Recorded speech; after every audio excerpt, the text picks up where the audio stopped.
Buenos días, hermanos.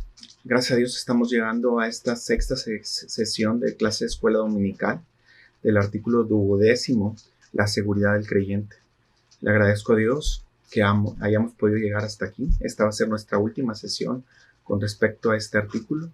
Entonces, primero que nada, vamos a ponernos en manos de Dios para que prepare nuestros corazones para lo que viene a continuación. Gracias, Señor, porque nos permites tener esta clase, Señor.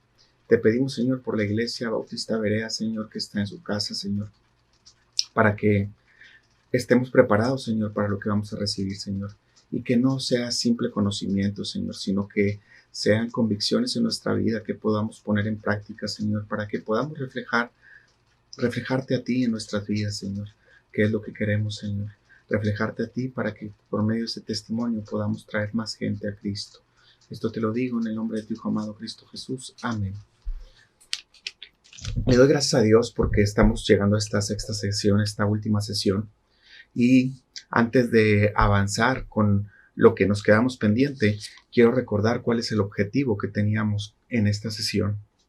Decía el objetivo en nuestra portada de nuestra clase, que el creyente desarrolle la convicción de que una vez que ha sido genuinamente salvo, lo será para siempre, principalmente, que la seguridad de su salvación depende del propósito original de Dios y de su continuo accionar. De la seguridad de nuestra salvación está fundada en lo que las Sagradas Escrituras declaran, independientemente de los sentimientos del hombre. Y hago hincapié en este último fragmento, independientemente de los sentimientos del hombre. ¿Por qué? Porque hay momentos en nuestra vida en la que podemos sentirnos tristes porque no estamos haciendo lo mejor para el Señor, porque nuestra relación con Dios no es la que nosotros esperamos, de la que nosotros nos podemos sentir contentos o satisfechos. Sin embargo, nuestra salvación nunca ha dependido y nunca dependerá de ese sentimiento. Nuestra salvación depende de Dios mismo. Ya lo vimos. Él la guarda, Él la promete. Él la compró para nosotros por medio de su sangre. Sabemos que hay grupos, hay personas que predican que la salvación se pierde.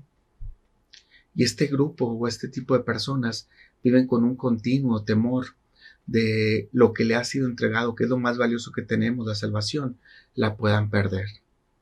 Como hemos dicho en ocasiones anteriores, el grave problema no está en una persona que ha recibido a Cristo como Salvador personal de manera genuina, arrepintiéndose y creyendo en Él, ya que cuando esta persona después desvía su creencia con respecto a la seguridad de la salvación, su salvación se queda ahí, su salvación está asegurada. El grave problema está en quien no pone desde un inicio la fe únicamente en Jesucristo, sino que también la asocia a lo que Él pueda hacer, a su comportamiento, a su santidad. Ese es un grave problema. Los dos están mal, pero quien desde un inicio comienza de esta manera, probablemente no sea salvo porque no ha puesto su fe únicamente en el Señor Jesucristo, sino que la pone también en su accionar diario, tal y como lo comentábamos con los fariseos. ¿Por qué digo que con los fariseos? Porque estos fariseos creían que la salvación era por el cumplir la ley y que las personas que se alejaban de la ley en ese momento podían estar perdiendo su salvación. Vimos en nuestra primera sesión Romanos 8:15, donde nos dice que no recibimos un espíritu de temor. Dice Romanos 8:15, pues no habéis recibido el espíritu de esclavitud para estar otra vez en temor, sino que habéis recibido el espíritu de adopción por el cual clamamos, Abba, Padre. El espíritu que recibimos cuando hemos sido salvos es un espíritu de adopción. Fuimos hechos sus hijos al volver a nacer. Y sabemos que ese estatus de hijo de Dios no va a cambiar por nuestro comportamiento. Nuestro comportamiento puede tener consecuencias. Nuestro comportamiento puede hacer que nuestro testimonio se vea afectado e incluso que seamos de piedra de tropiezo para otras personas. Pero este no está jamás asociado a nuestro estatus como hijos de Dios. Y ahí es donde radica nuestra seguridad de salvación, que una vez hechos hijos de Dios, somos hijos de Dios para siempre. La ley mal no interpretada, sino mal fundamentada, creyendo que es para salvación, puede ocasionar graves problemas a las personas que quieren poner su fe en sus acciones y en el cumplimiento de esta ley. Porque la gracia que nos es dada no se asocia con nuestro accionar. La gracia es un regalo inmerecido. Es un regalo que Dios quiso otorgarnos, no mereciéndolo. Es por eso que tampoco podemos hacer nada para perder lo que nos ha sido dado sin que lo merezcamos.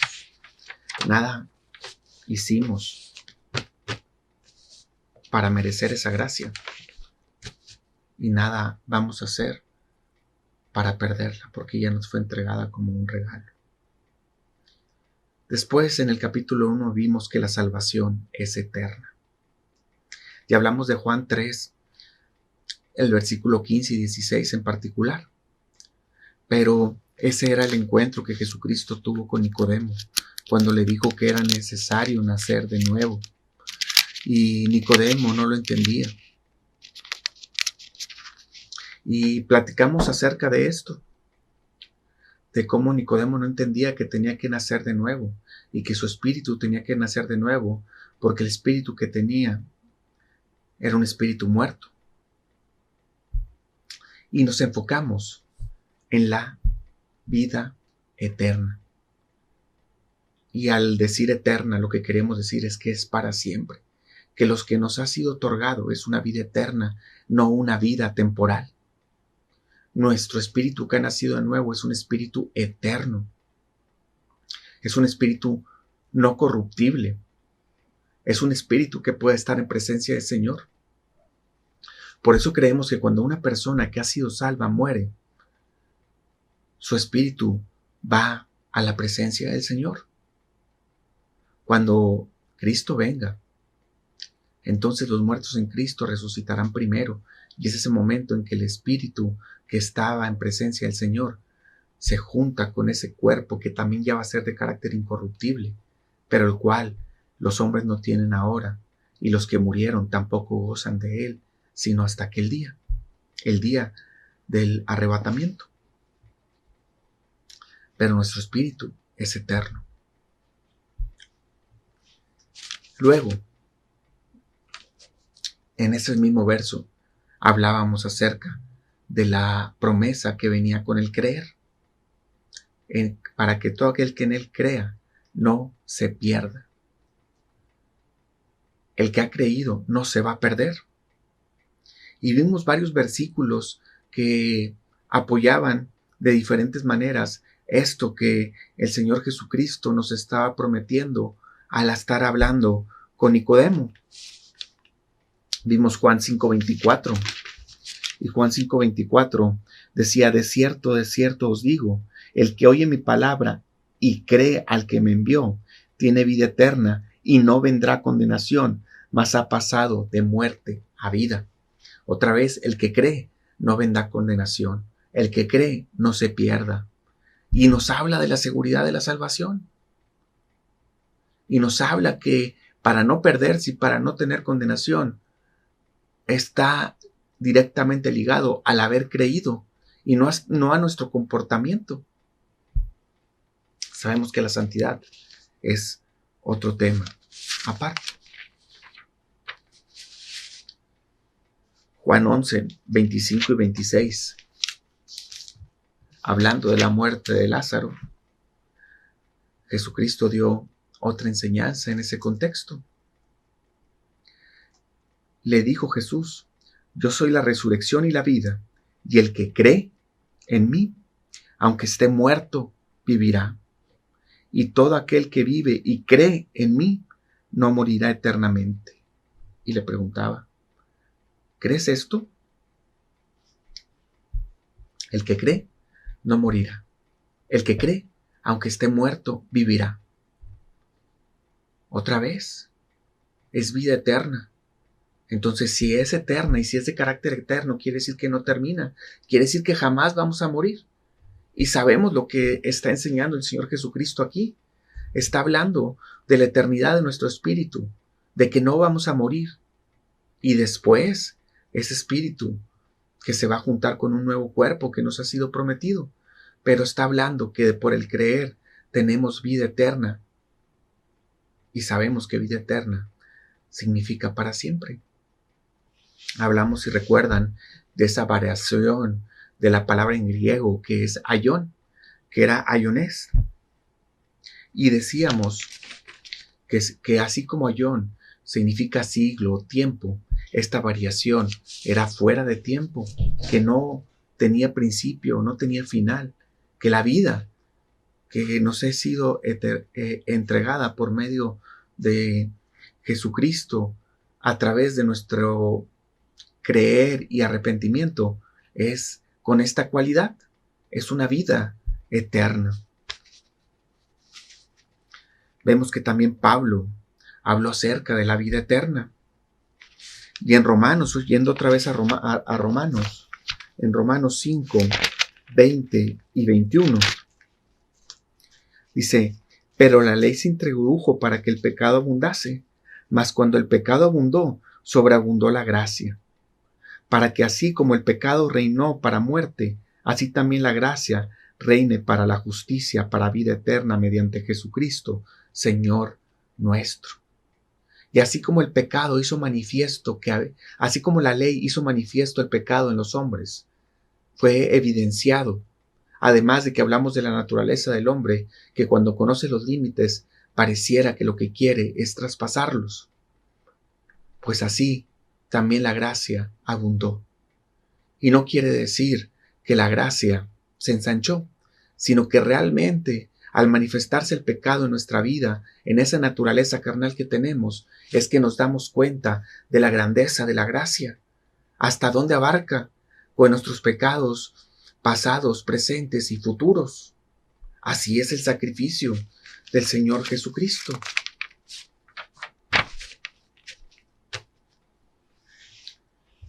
Luego, un poco más adelante, estuvimos viendo con ese verso acerca de la ley. Pero también vimos Romanos 6:23, que dice, porque la paga del pecado es muerte, mas la dádiva de Dios es vida eterna en Cristo Jesús, Señor nuestro. La paga del pecado es muerte, mas la dádiva, mas el regalo de Dios, el que nos ha sido entregado, es para vida eterna. Luego, nuestro punto 2 de nuestra lección, vimos las razones de la seguridad del creyente. Vimos Hebreos 7:25. Y creo, hermanos, que es importante que los vayamos leyendo y vayamos repasando, ya que esta es nuestra última sesión y es importante que tengamos un repaso de lo que estuvimos viendo para terminar con la aplicación de esto. Y hablábamos ahí acerca del sacerdote Melquisedec y decía Hebreos 7:25, por lo cual también salvar perpetuamente a los que por él se acercan a Dios, viviendo siempre para interceder por ellos. Perpetuamente interceder por ellos. Perpetuamente es para siempre. Interceder por nosotros es continuamente. ¿Y por qué necesitamos que continuamente esté intercediendo por nosotros? Porque hay pecado en la vida del creyente. Pero su sacrificio alcanza. Luego hablamos un poco acerca de la regeneración, de lo que había pasado en nuestra vida en el momento que habíamos creído. Ya lo vimos un poco cuando veíamos Juan 3, pero vimos Primera de Pedro, capítulo 1, los versos del 3 al 5. Y dice: bendito el Dios y Padre de nuestro Señor Jesucristo, porque según su grande misericordia nos hizo renacer para una esperanza viva, por la resurrección de Jesucristo de los muertos, para una herencia incorruptible, incontaminada e inmarcesible, reservada en los cielos para vosotros, que sois guardados por el poder de Dios mediante la fe, para alcanzar la salvación que está preparada para ser manifestada en el tiempo postrero. Y hablábamos de la regeneración, cuando decíamos que nos hizo renacer.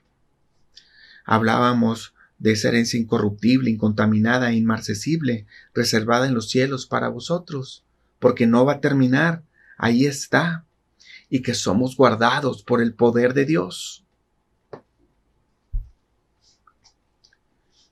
Gracias a Dios por lo que Él ha hecho en nuestras vidas. No perdamos el objetivo de esta lección. Y no hablo de esta sesión, sino el objetivo de la lección en general. Lo vimos. Que el creyente desarrolle la convicción de que una vez que ha sido genuinamente salvo, lo será para siempre. Y que no importa nuestro estado de ánimo para esta salvación. Vimos en 2 de Timoteo 1:12 cómo Él guarda nuestra salvación. Volviendo a Juan, y luego vimos el verso que tuvimos que abundar un poco en ese verso por el contexto y por lo que lo utilizan algunas personas para dar enseñanzas que no creemos correctas, pero nosotros queríamos enfocarnos en lo que se refiere a la vida eterna. Dice: todo lo que el Padre me da vendrá a mí, y el que a mí viene no le echo fuera. Y hablábamos de que una vez que hemos ido a Jesucristo y hemos creído en Él, Él no nos va a echar fuera. Ya somos sus hijos.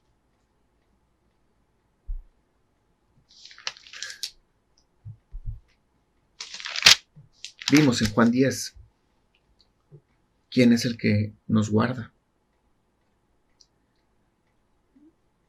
Dice Juan 10, capítulo 10, versos del 27 al 30. Mis ovejas oyen mi voz, y yo las conozco y me siguen.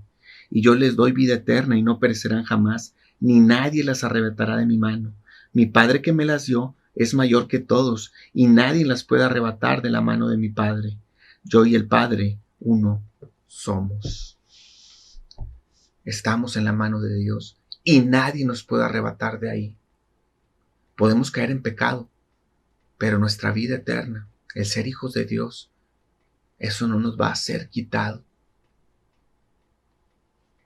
Y vamos llegando a la aplicación que tenemos para esta lección. Luego, nuestro tercer punto decía lo que la seguridad de la salvación no significa. Y yo creo que lo podemos resumir en lo que dice apenas el párrafo siguiente a ese punto 3. La seguridad de la salvación no significa que el creyente nunca peca. Sabemos que ningún ser humano, salvo o no, vive totalmente sin pecado. Y vimos Primera de Juan 1:8 al 10, cuando el mismo Juan, el apóstol, se incluía entre los creyentes que pecaban. Porque el creyente peca, pero la salvación no se pierde. Algunos pareciera que quieren un punto de quiebre para justificar que la salvación se pierde. Quieren decir, claro, no por pecar la vas a perder, pero depende cuando peques, o depende qué tipo de pecado. No, la salvación no se pierde. Y decir algo así es subestimar el sacrificio del Señor Jesucristo. Porque es decir que su sacrificio no alcanza para los pecados de alguna clase que podamos cometer después de haber puesto nuestra fe en Él. Ya lo vimos anteriormente. El que cree no se pierde, el que cree no es condenado, el que cree, aunque esté muerto, vivirá. Pecamos. El hombre peca. Después vimos que Pablo habla de su cuerpo, que es en el que mora el pecado. Nosotros lo entendemos. Sabemos que tenemos esas dos naturalezas, nuestra naturaleza carnal y nuestra naturaleza espiritual. Sabemos que esas están en constante lucha y que cuando estamos en comunión con Dios, las victorias de nuestra naturaleza espiritual son más frecuentes que cuando rompemos esa comunión con Dios. La seguridad del creyente no significa que no vamos a pecar o que el hombre, una vez que ha creído en Jesucristo, deja de pecar. La aplicación a esta lección, el punto número 4. La pregunta 1 de la aplicación dice: escribe enfrente de cada texto bíblico lo que el creyente pierde cuando peca. Sabemos que la salvación no, pero claro que hay pérdida con nuestro pecado. Vamos a empezar con Isaías 59, versos 1 y 2. He aquí que no se ha cortado la mano de Jehová para salvar, ni se ha agravado su oído para oír. Pero vuestras iniquidades han hecho división entre vosotros y vuestro Dios, y vuestros pecados han hecho ocultar de vosotros su rostro para no oír. El creyente, cuando peca, pierde la comunión con Dios. ¿La podemos recuperar? No es como que perdimos la comunión con Dios porque pecamos y ya no se puede restablecer. Otra vez volvemos a Primera de Juan. Abogado tenemos, el intercesor del que hablamos ahorita. Él nos perdona. Arrepentimiento genuino en nuestra vida. Hemos hablado de estas acciones que pueden acontecer cuando pecamos. El creyente cuando peca pierde su comunión con Dios. Ahora vamos al Nuevo Testamento, a Mateo capítulo 11, versos 29 y 30.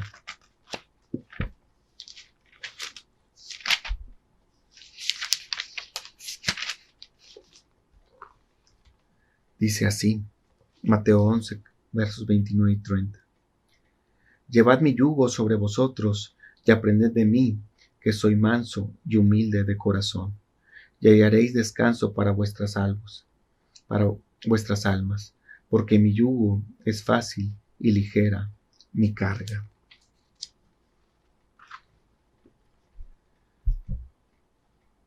El creyente, cuando peca, pierde el gozo de su salvación. ¿Cómo podríamos nosotros perder el gozo de nuestra salvación con el pecado?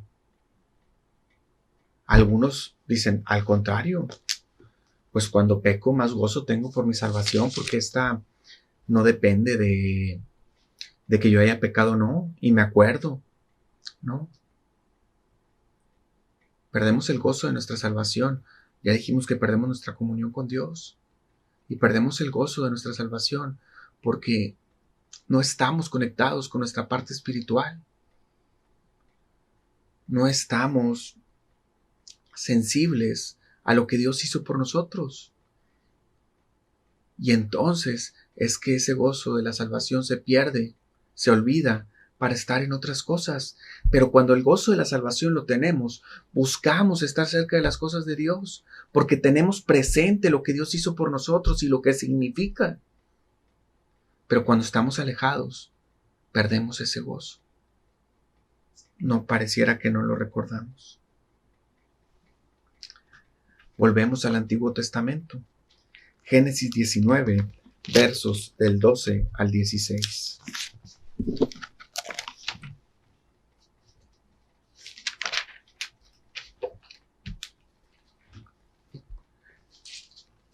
Estamos hablando de la destrucción de Sodoma y Gomorra en ese contexto. Y dice así los versos del 12 al 16. Y dijeron los varones a Lot: ¿tienes aquí alguno más? Yernos y tus hijos y tus hijas y todo lo que tienes en la ciudad, sacadlo de este lugar, porque vamos a destruir este lugar, por cuanto el clamor contra ellos ha subido de punto delante de Jehová. Por tanto, Jehová nos ha enviado para destruirlo. Entonces salió Lot y habló a sus yernos, los que habían de tomar sus hijas, y les dijo: levantaos, salid de este lugar, porque Jehová va a destruir esta ciudad. Mas pareció a sus yernos como que se burlaba. Y al rayar el alba, los ángeles daban prisa a Lot, diciendo: levántate, toma tu mujer y tus 2 hijas que se hallan aquí, para que no perezcan en el castigo de la ciudad. Y deteniéndose él, los varones asieron de su mano, y la mano de su mujer, y de las manos de sus 2 hijas, según la misericordia de Jehová, para con él, y lo sacaron y lo pusieron fuera de la ciudad. Cuando el creyente peca, el creyente pierde su influencia cristiana. ¿Lo sabemos? Sabemos que cuando no estamos bien con Dios, cuando estamos en pecado y nuestro testimonio se ha visto afectado, no podemos exhortar de la misma manera.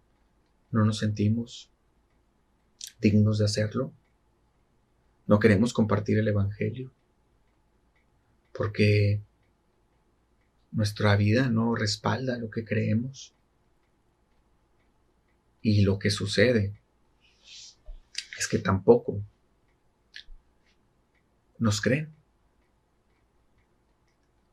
Después de que hemos estado en pecado, si queremos nosotros hablar de lo que creemos, la influencia que podemos tener sobre los demás se ve muy afectada. Estos yernos de Lot creyeron como que se burlaba, no creyeron a lo que pasaba, porque Lot había estado en pecado.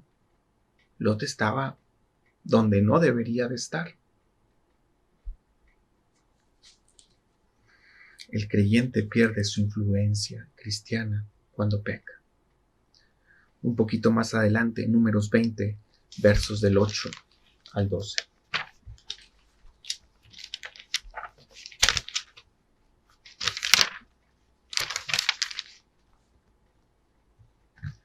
Con los versos del 8 al 12 dice de la siguiente manera. Estamos hablando de ese evento desafortunado que tuvo Moisés. Toma la vara y reúna la congregación, tú y Aarón tu hermano, y hablad a la peña a vista de ellos, y ella dará su agua, y le sacarás agua de la peña, y darás de beber a la congregación y a sus bestias. Entonces Moisés tomó la vara delante de Jehová, como él le mandó. Y reunieron Moisés y Aarón a la congregación delante de la peña, y les dijo: oíd ahora, rebeldes, ¿os hemos de hacer salir agua de esta peña? Entonces alzó Moisés su mano y golpeó la peña con su vara 2 veces, y salieron muchas aguas, y bebió la congregación y sus bestias. Y Jehová dijo a Moisés y Aarón: por cuanto no creíste en mí para santificarme delante de los hijos de Israel, por tanto, no meteréis esta congregación en la tierra que les he dado. Habladle a la peña, y golpeó la peña. Desobedeció a Dios, tuvo consecuencia.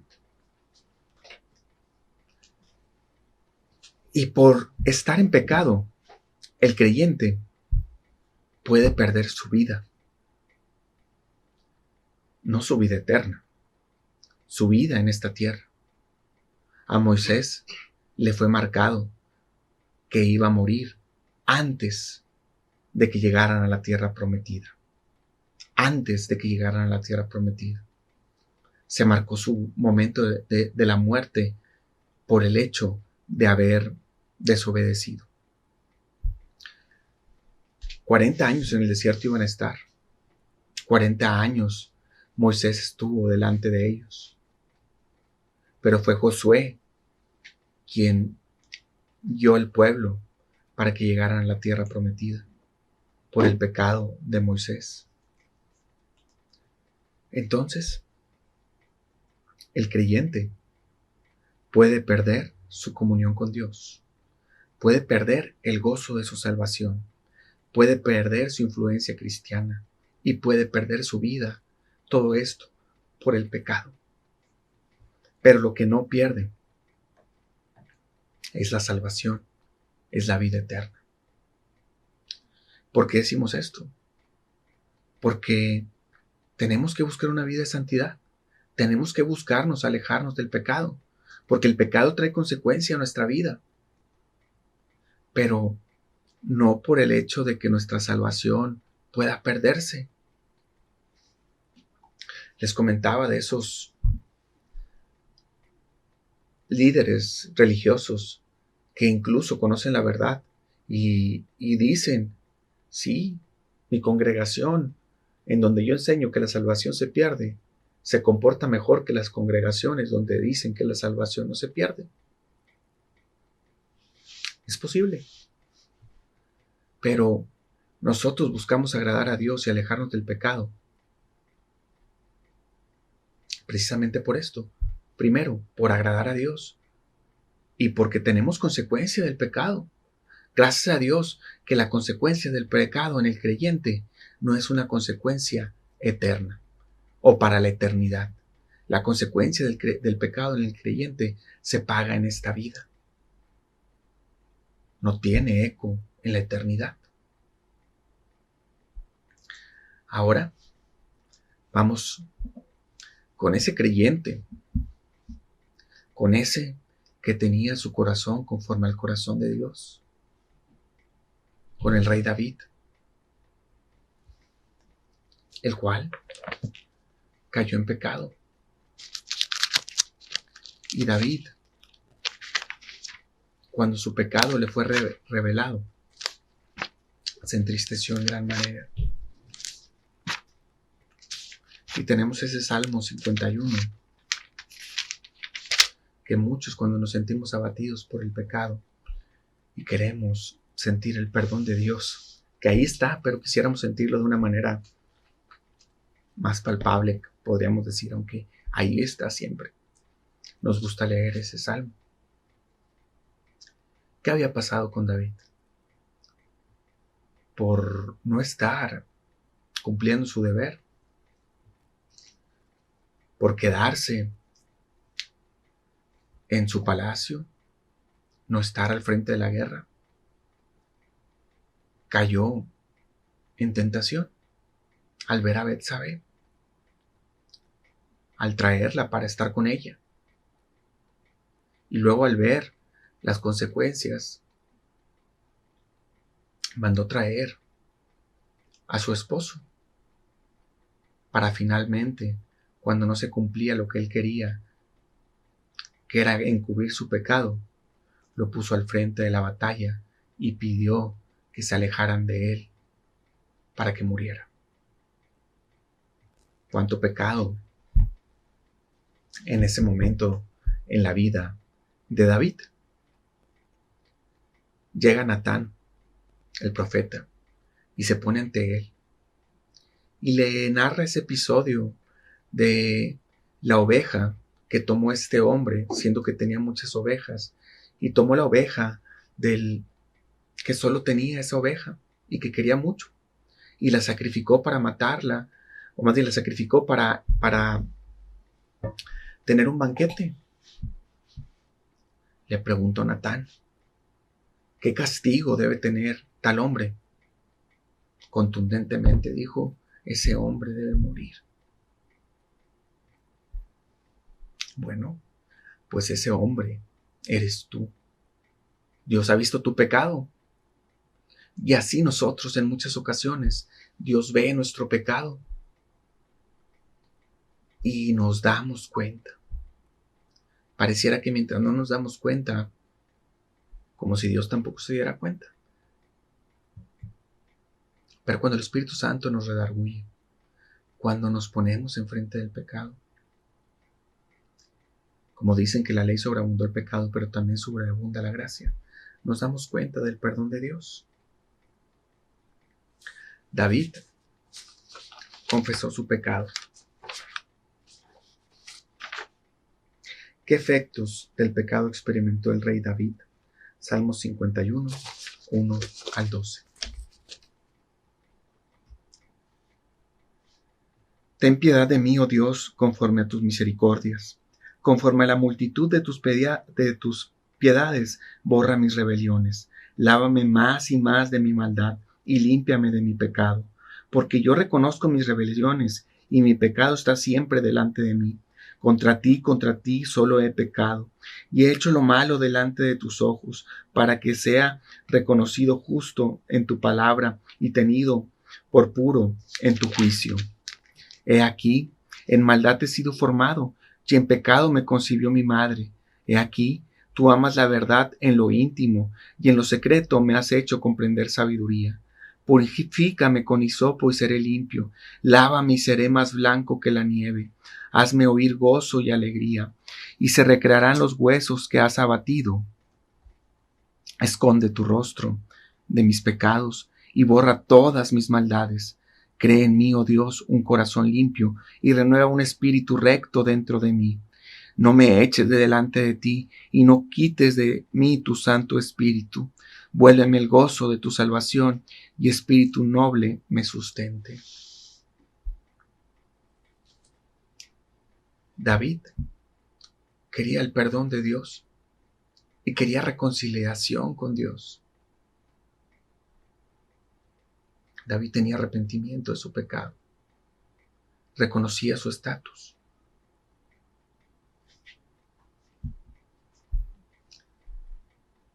Pero David no dejó de ser salvo. Dios lo castigó. Él tuvo consecuencias. Pero sus consecuencias no tienen eco en la eternidad. A pesar de ser un homicida, de ser un adúltero. ¿Qué otro pecado se le viene a la mente?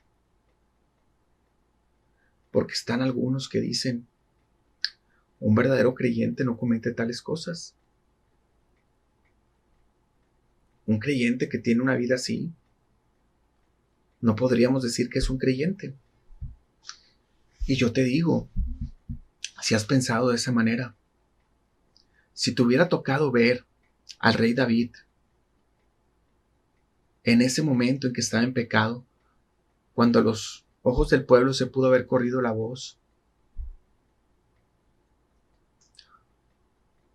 o si tú te hubieras dado cuenta, tal vez fueras de los íntimos de David, dirías, un verdadero creyente no se comporta así. ¿Acaso será David creyente? Era un hombre de Dios, era un hombre conforme al corazón de Dios, pero un hombre en, como dice Pablo, en mí mora la maldad. Entonces, en nosotros mora la maldad y tenemos pecado, y de toda índole, de todos niveles. Y la gracia de Dios abunda más y más. Ya vimos qué es lo que no queremos perder. Ya vimos qué es lo que podemos perder.